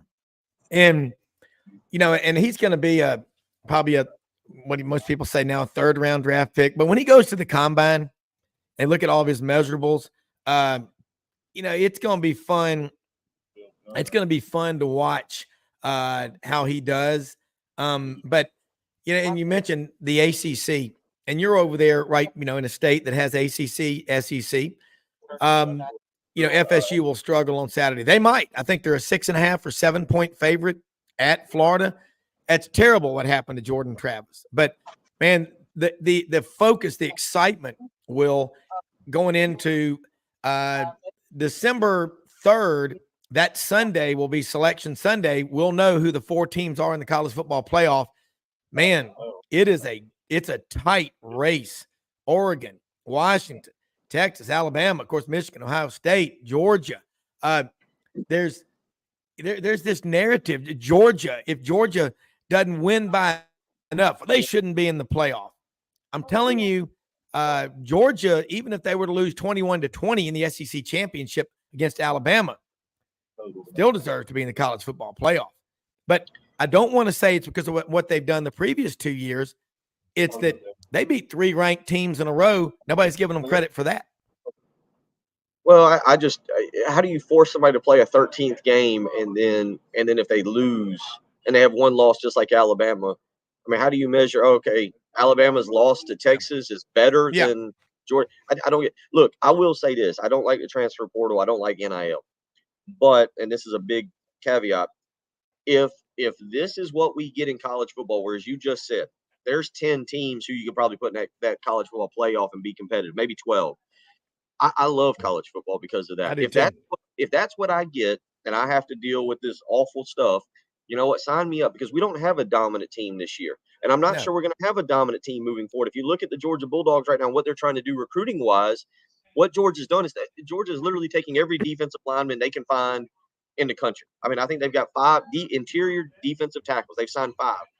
Those guys, 3 of them are going to transfer out because they're going to sign a whole bunch more. This just new recruiting rule. You can sign as many players as you want. You want to sign 85 guys? There's no limit. I don't know if people understand this. There is a limit on your scholarship players when you get to August 1st. You got to have your scholarships down to 85. But you can go sign. Georgia can go sign the 40 best players in the country. Essentially, next year have a tryout, and then in December be like, sorry, you're not good enough. I know you were a 5-star, but you got beat out by that guy. Hit the transfer. Yeah. That's the crazy thing about it. But but then you've got a bunch of really good players transferring, and if that is what it creates college football going forward, all right, I'll sign up for it. I don't know if South Carolina will ever be relevant in it, but I'll sign up for it. Well, the interest is there when you go to the 12-team playoff next year, and in November, every team ranked in the top 25 is in theory going to be saying, so there's a chance we make the college football playoff.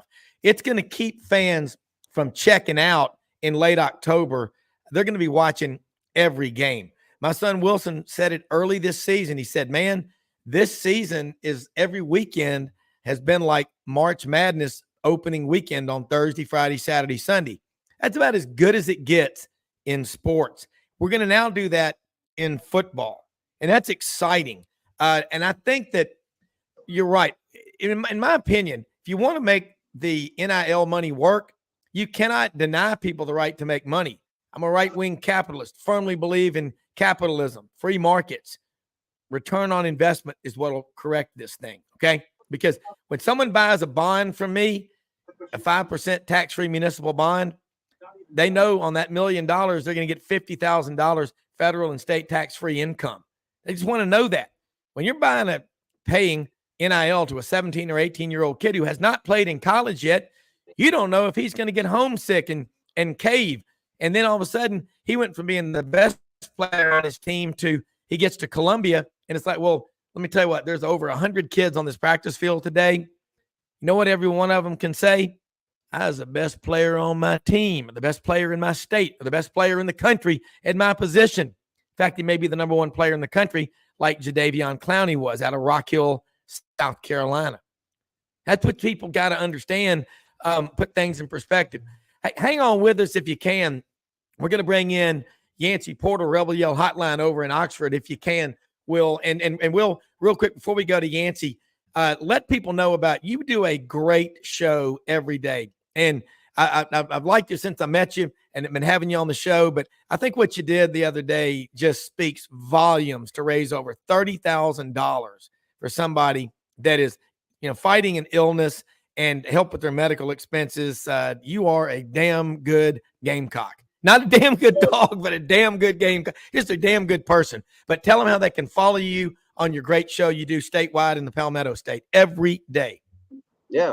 You can always Twitter at Will WIL Gunter GUNTER. And again, if you're ever passing through, and if you don't, you can always go to 1075thegame.com and listen streaming. So anywhere in Memphis or Auburn or wherever you're listening, wherever you're watching this morning. Yep. You can always go to 1075thegame.com and stream the app. But if you're ever passing through, you're sitting on the beach in Myrtle Beach, you can go to 100.3 The Game in Myrtle Beach and listen. Or if you're ever at the Darlington race, Too Tough to Tame, and you want to tune in, 100.5 The Game in Florence. We're proud of it. Preston Thorne played football. He was very familiar with Ben Troop, who you had on with us, and we were laughing. We were laughing one time after you had Ben on with us, and I was telling Preston about the story about Kalimba Edwards and what Ben told, and dealing with Lou Holtz, because Preston played for Lou Holtz. So I appreciate you having me. We're always a lot of fun, and again up here, a lot of good people up here at LJ's Bar and Grill, and people who did a lot more than I did to make that work for a good buddy of ours, Andrew Howell. So it was a great cause. We got another great event going on today, and kids, the young kids are out of school. They'll be hitting golf balls behind us, and we'll be in here watching basketball. I love college basketball season, man. I'm totally invested. Auburn's rolling along. South Carolina's 5-0 for the first time since 2016, 2017. Lamont Paris is doing good things. You got Tennessee and Kansas, I think, at 2:30 today. So a lot of good basketball. Yeah, it is. And again, Yancy Porter, Rebel Yell Hotline, folks. Check them out Monday night, 6 p.m. Sports 56 WHBQ and Super Talk, Mississippi. Yancy, this is Will Gunter over at the afternoon, the game 107.5 in Columbia, South Carolina, talking about college football. It's rivalry week, and there'll be a reunion of close personal friends tomorrow, the Egg Bowl in Starkville. They'll all sing Kumbaya and hold hands before the game. And, that's just life in the South. How are you, Yancy? I'm doing great. How about you, my friend? Doing great, man. It's college football. They're smoking turkeys over here. Will's over there. They're smoking turkeys and smoking hams. What are y'all smoking in Oxford? Are y'all ready to go down there and get the win tomorrow night? Yeah, I'm gonna bring my son and 4 of his friends. We always go to the mountains. About 10 years ago, my wife's family's from Baltimore, so we kind of meet at that halfway, and we go to Blue Ridge or the Highlands over there in North Carolina. And this year, my girl's dancing in Disney, so my boy looked at me and he said, "I've never been to the Egg Bowl," and I was like, "Well, Taylor, you been, but it's been since you're like 5 years old. So let's make the track." So he's excited, and we're gonna load it up and have fun with it. Yeah. Look, man, this is Ole Miss lost 24-10 to Bama. I was surprised. I'm sure you were too. What happened against Georgia? But who else has beaten either one of those teams other than Texas? You got a chance to get a 10th win. Mississippi State's trying to be bowl eligible for the 13th year in a row. There's some pretty good subplots in play here, aren't there? Yeah, I think State's still vying to try to get a bowl at 5 and 7 if they don't win this game. With your graduation rate, I believe they're 8th or 13th on the list, and since we've seen some of the past years in that 13th Street, they've gotten in with losing records. So that might still be intact regardless. But, the only thing they care about and the only thing Ole Miss cares about is beating one another. I think from Ole Miss's perspective, you hate to lose to State more than you enjoy winning against State. I think from Mississippi State's perspective, they just hate Ole Miss any which way. So they love it either way. Yeah. Will, you're talking with the Yancy Rebel Yell Hotline over in Oxford. These rivalry games, again, you look at the Egg Bowl from a distance. That's about as vicious and intense as it gets. Yeah, I mean, I watched that Saturdays in the South on the SEC Network a couple years ago, and I think there's that famous kick, I guess, for Mississippi State. Yeah. The wind blew back, and I would assume that rivalry, because it's in state. It hasn't had a lot of national meaning, much like South Carolina Clemson. There was a period there where South Carolina Clemson were both around 9, 10, 11 win teams every year, but it wasn't like Florida State, Miami. It wasn't like Florida State, Florida at times. It hadn't been like Michigan, Ohio State, where it had national implications. So I would assume that much like South Carolina Clemson, where the fan base would rather be 6-6 with a win over your rival than 9-3 but lose to your rival, you'll take 6-6 but beat Clemson or beat State every year. Because honestly, for South Carolina, for Ole Miss, for Mississippi State, Clemson's been a little bit different the last 10 years, but hey, what does 9-3 really mean? If you lose to your arch rival, if you lose, yeah, that's great. You're 9-3. You have to go 364 days a year because you've got relatives. I got relatives that are Clemson fans. I don't want to see them at Easter. Sure. I tell my kids, sorry, Santa's not coming this year. There's no Christmas. We lost to Clemson. We're not seeing the family. Like that's those in-state rivalries are so much fun, and I think South Carolina Clemson very, very similar to Mississippi State in that manner. Yeah, I've always enjoyed that series from afar with the South Carolina Clemson. I've got some friends that live over there in Greenville, and they're actually South Carolina fans, and they hate Clemson. And I got a couple Clemson fans, and they hate South Carolina. But the Ole Miss State is become so toxic between the fan bases, as you know. Mississippi State played a large role in the NCAA investigation and probation. This last one that went on for about 6-7 years, and one of their players set up Ole Miss, and it's gone past the just the rivalry week. It's really been toxic, to be honest. But things have kind of gone back in a better direction over the last few years since Lane got hired and Mike Leach got hired. And, they kind of said, hey, let's, on the football field, as far as our players, now we can't control the fan bases, but let's kind of tone things down. So, as we know, Leach passed away last year. God bless his soul. But, it's going to be interesting to see now that Leach is not on those sidelines, what's going to happen. I think the over and under for fights in the game is 1.5 by Vegas. Some of the biggest brawls that we've seen on TV historically over this past 10, 15 years have been in that Egg Bowl. Yeah, we get a lot of in-state kids, and I placed the number at 6 in the first segment of the show. So, but the schools are 72 miles apart. I've done the double header before. I've gone to the Mississippi State game and then driven to Oxford, because like I said, it's a little over an hour apart. But the passion of the fans in the state of Mississippi and the state of South Carolina, that's what we love about college football, because the fans really care. And we got problems, the NIL and the portal. But I will say this, Lane Kiffin, we talked about this. He does a better job of vetting kids in the portal than most other coaches that I see, because I'm not seeing his kids lay down. And Will referenced that Colorado's football team looked like a bunch of fainting goats at Silky Sullivan's bar down there on Beale Street. They've just laid down and they've quit. And quite frankly, it's shameful that that kids have that little pride in themselves. But Lane Kiffin gets guys like Trey Harris, who came from Louisiana Tech. And then I tell you, I watched that thing on the season on ESPN about Lane Kiffin going to Quinshon Judkins games at Park Crossing. You know, Auburn and Alabama coaches weren't there. And I would think Quinshon Judkins is invested in Ole Miss. And I heard you, by the way, Will, you got to hear Rebel Yell Hotline Monday nights at 6 p.m.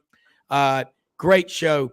Y'all were talking about Romero Miller out of Aberdeen, Mississippi, quarterback, played for the Ole Miss Rebels, invests financially in Ole Miss, really involved in the program.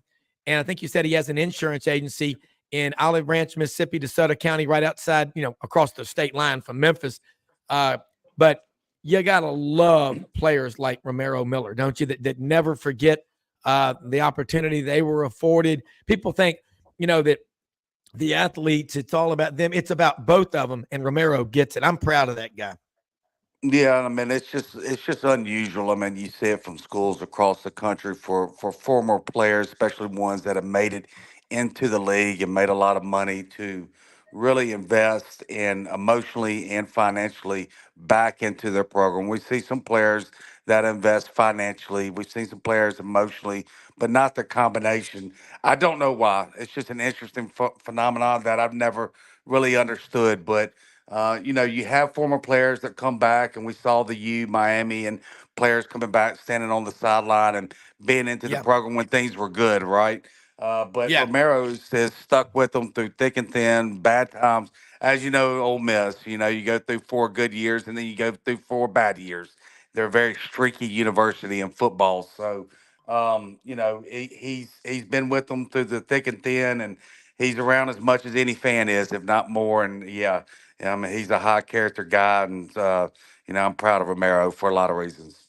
Well, you guys bring that up. I find this interesting, especially in the transfer portal era. These are kids, because South Carolina has one in De'Carrion Joyner, who could have transferred, could have left. It was came here as a 4-star quarterback, helped South Carolina beat Georgia, one of the biggest upsets in South Carolina history. Had to play the second half after an injury to the starting quarterback. Had to play second half, and back in 2019, which seems like decades ago now. But he beat De'Carrion Joyner, helped beat Georgia in Athens, number 4 Georgia at the time, or number 3. He also stepped in the bowl game against North Carolina. Shane Beamer's first year was 10 of 10 and threw for 160 yards, and South Carolina won a bowl game and finished 7-6. And I point all this out because the easiest thing in the world would have been for De'Carrion Joyner to go to the coach and go, guys, I'm a quarterback. Look at what I've done. Why stop playing me at wide receiver or at running back or whatever? I'm a quarterback. What De'Carrion Joyner has done is look big picture. And the way I'm going to phrase is going to sound wrong, but it's true. De'Carrion Joyner is going to turn around and use the South Carolina fan base for his future. No doubt. He's not going to go play. He's probably not going to go play in the NFL. I highly doubt it. He's not going to be a guy that can look back at his career and say, hey, I was the all-time passing leader. I scored the biggest touchdown in the season. I did this. But you know what? South Carolina fans love him. And he can go, like you said, he can go open an insurance agency, and he can call any South Carolina fan in the country and say, hey, I'm De'Carrion Joyner.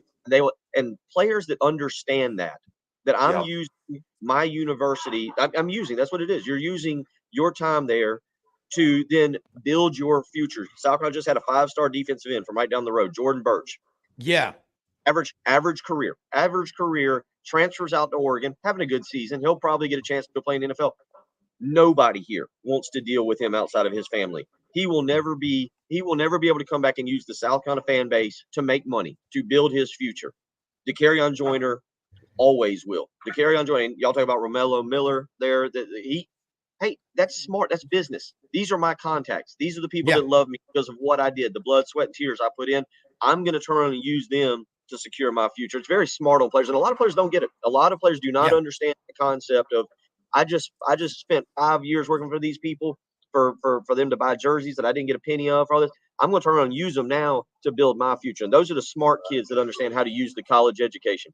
Yeah, I would say about 99.99% of players do not understand the big picture concept of marketing yourself, and that you have your playing days is such a short window, regardless, even if you go to the NFL. What does the NFL stand for? Not for long.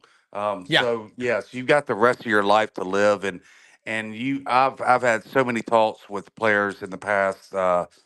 coming through Ole Miss about the big picture, and they nod and they say, "Yes, I get it," and all that, but they don't. They all think they're going in the NFL, make $200 million, and they don't need that fan base for anything. They're going to make gazillions of dollars.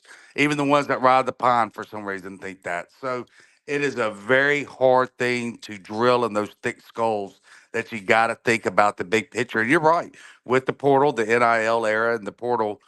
Players jumping around from school to school, there's not going to be that loyalty from a school, from a lot of these players to help them out and network when they got to get a real job and be like everybody else. Yeah, and one thing that I see, and I this absolutely is a fact that we've had NIL all along. It's after you've put in 4 or 5 years at that university and work your ass off and done it right, gone to practice and done it right, there's your NIL. And I tell you, the guys that I think are so often, Ben Troop talks about this, when he goes back to Florida, he loves to be around the guys that were on that scout team. He goes, y'all made me who I am. He always remembers that. And you talk about a close-knit group of people. I mean, there's nothing like the military bond, but we were at my brother-in-law's, who was in the Marine Corps 26 years. There's a guy on the Colonial Penn commercial, the guy that's doing the ads. He goes, that he was one of my Marines. He will never forget what he went through with that guy. Well, think about it now. There's no comparison to combat and war. There's nothing like that. And the wives and the husbands of people who are deployed. There's nothing tougher than you think about my brother-in-law's wife, Lynette. I mean, 26 years, you get deployed. And over in South Carolina, I'm guarantee you there's some Marines around where you are from. But these guys got to understand, when an employer looks at your resume and says, okay, you signed with Ole Miss, you transferred to South Carolina, you transferred to Auburn, you went to Georgia Southern, and then you flunked out at Georgia State. You want me to give you a job? Are you effing kidding me? First time I dump something tough in your lap, you're going to quit? I'll tell you what I would do. Honestly, someone said yesterday Kirby Smart would have walked from Tuscaloosa to Athens, Georgia. I bet he would have. And he told Georgia when he was interviewing for the job, he said, if you're not in it to go big, I'm not your man. If you're in it to go big, all in, I'm your man. And Yancy and Will, the players that the only time a lot of them ever come out on the football field is when they run out to hug their parents and grandparents and everybody on senior day. But if they've been in that scout team working their butt off for 4 or 5 years and they didn't complain, they didn't miss practice, and they did their role, that's as good as it gets in terms of character building. I don't think and I know everybody wants to be the star. Remember John Thompson, the great basketball coach at Georgetown? In his office at Georgetown, on his desk, I was told he had a deflated basketball on there to remind every student athlete he ever had, someday, son, the air's going to be out of that ball, and you better get your degree. You can make a living with your hands. You can make millions with your mind. Well, and your degree is that's important. Don't get me wrong, that's how you start. But again, being committed to your university, and that we don't have, we kind of hit on it throughout the last hour, but that's the big thing. And Yancy, you can think of Mississippi players that maybe haven't lived up to the hype, haven't done what they were expected to in recruiting, or very not as well known as say a Jackson Dart or Quinshawn Judkins. But you know what? When they graduate, they can go start a gym. They go work out a workout facility, be a personal trainer. People can go, oh, I remember you. Yeah, you played football. Yeah. I've seen more kids that can say that. I played football for this school for several years, and people go, I remember you. Yeah, I'll do business with you. I'll hang with you. Where you see these kids transferring, and look, Spencer Rattler has been embraced. Okay. Yeah. Spencer Rattler has been embraced by the university. He's come out around here and said, this is my school. This will be my home. This is, he had that time at Oklahoma, and there will be certain kids that do that. But man, you leave your home state school and you go somewhere else. Good luck coming back and getting a job. Good luck coming back and using that university to build your future. Yeah. Hey, Yancy, I'll tell you one right now. My friend Brock Kreitz, I worked with him for 5 years at Regions Morgan Keegan. We had Brock on the round table a couple of weeks ago. 22 years ago, he gave me some of the greatest wisdom ever from Naperville, Illinois. He said, Bobby, you going to have you a couple of cold road sodas this weekend? I'm like, road soda? He goes, he goes, a cold beer. I went, yes, a road soda. But Brock and Walker Jones, I mean, both of these guys, Brock, 5 years at Ole Miss, 3 different coaches. He never quit. He fought. He's from a great German Catholic family in Naperville, Illinois. Man, that guy devotes time helping Christian brothers with football. He's a father, great husband, got 3 great kids. Walker Jones, 15 years up there in Under Armour, comes back to help Ole Miss. They didn't have super NFL careers or anything like that, but you know what? They're all in rebels, and people love people that fight, persevere, and never quit, don't they? Yeah, of course they do. When my wife was with Stryker for about 8 years, she's been in sales and medical for about 25 years. And Yeah. I was speaking to a regional manager, and we were going over. He was interviewing. He had one that was coming up that graduated and played for Alabama, and he said that they love Stryker. They love getting former players because they have the team concept. The ones that have been successful in the classroom.